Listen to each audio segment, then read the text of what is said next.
ಪೂನಾದಲ್ಲಿ ವಾಸ. ಪೂನಾದ ಇವತ್ತಿನ ಪುಣೆ ಹೆಸರು ಕೇಳಿದ್ದೇನಷ್ಟೇ. ಇದಲ್ಲದೆ ಹೆಚ್ಚೆಂದರೆ ನಾನು ನನ್ನ ಮನೆಯಿಂದ ಮಂಗಳೂರಿನ ತನಕ ಹೋಗಿದ್ದೇನಷ್ಟೇ, ಅದು ಬಸ್ಸಿನಲ್ಲಿ. ರೈಲಿನಲ್ಲಿ ಒಮ್ಮೆಯೂ ಪ್ರಯಾಣ ಮಾಡಿರಲಿಲ್ಲ.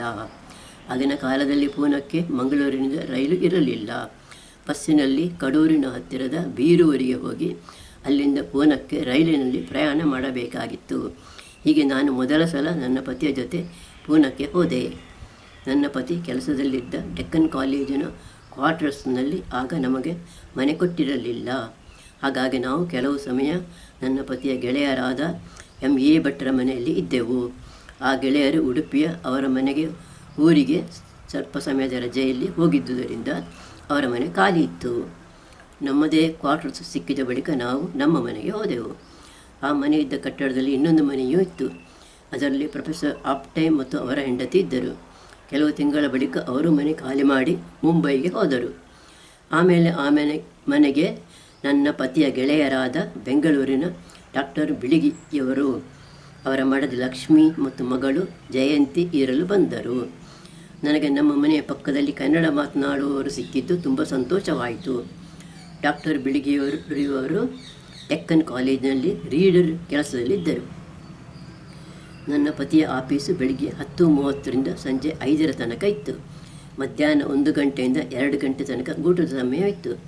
ಆಗ ಅವರು ಮನೆಗೆ ಬಂದು ಊಟ ಮಾಡಿ ಕಾಲೇಜಿಗೆ ವಾಪಸ್ಸು ಹೋಗುತ್ತಿದ್ದರು. ನನಗೆ ಕಾಲೇಜಿನ ಲೈಬ್ರರಿಯಿಂದ ಓದಲು ಕನ್ನಡ ಕಥೆ ಪುಸ್ತಕ ತಂದು ಕೊಡುತ್ತಿದ್ದರು. ಆ ಪುಸ್ತಕಗಳಲ್ಲಿ ಹೆಚ್ಚಿನವು ಹಿಂದಿ, ಬೆಂಗಾಳಿ ಕಥೆಗಳ ಅನುವಾದಗಳಾಗಿದ್ದವು. ನಾನು ಈ ಪುಸ್ತಕಗಳನ್ನು ಓದುತ್ತಾ ಸಮಯ ಕಳೆಯುತ್ತಿದ್ದೆ.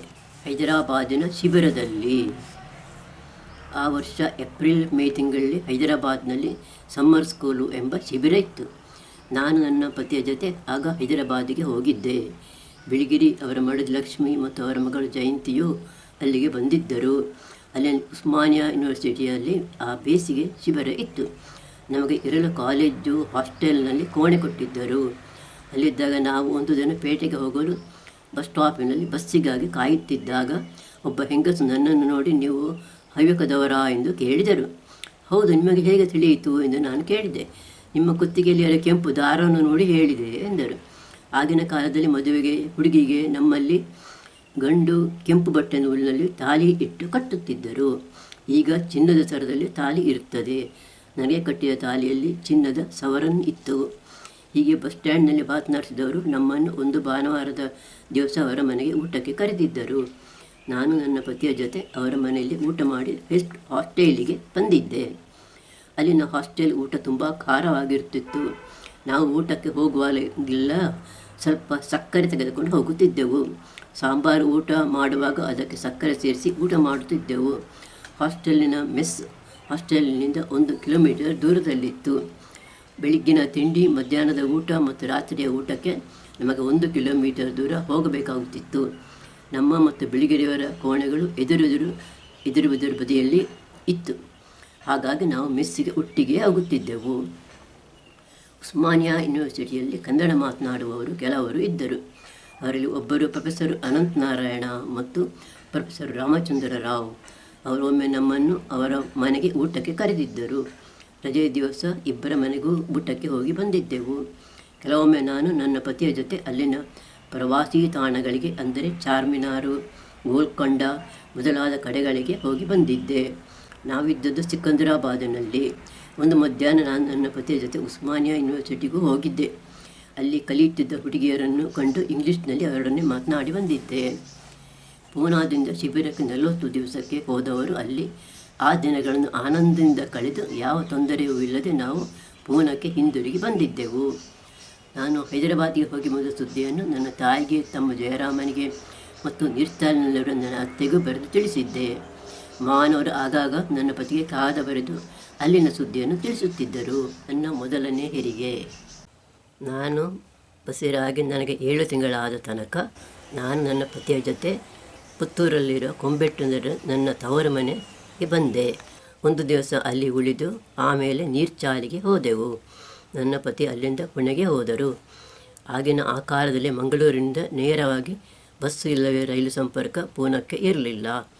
ಮಂಗಳೂರಿನಿಂದ ಬೀರೂರಿಗೆ ಬಸ್ಸಿನಲ್ಲಿ ಹೋಗಿ ಅಲ್ಲಿಂದ ರೈಲಿನಲ್ಲಿ ಹೋಗಿ ಪುಣೆಗೆ ಹೋಗಬೇಕಾಗಿತ್ತು.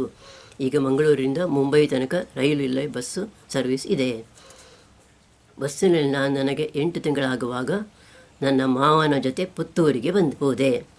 ಮಾವನವರು ಮಧ್ಯಾಹ್ನ ಅಲ್ಲಿ ಊಟ ಮಾಡಿ ನೀರ್ಚಾಲಿಗೆ ಹೋದರು. ನನ್ನ ಅಣ್ಣ MBBS ಮಾಡಿ ಹೆರಿಗೆ ಮತ್ತು ಕಣ್ಣಿನ ಸ್ಪೆಷಲಿಸ್ಟ್ ಆಗಿದ್ದರು.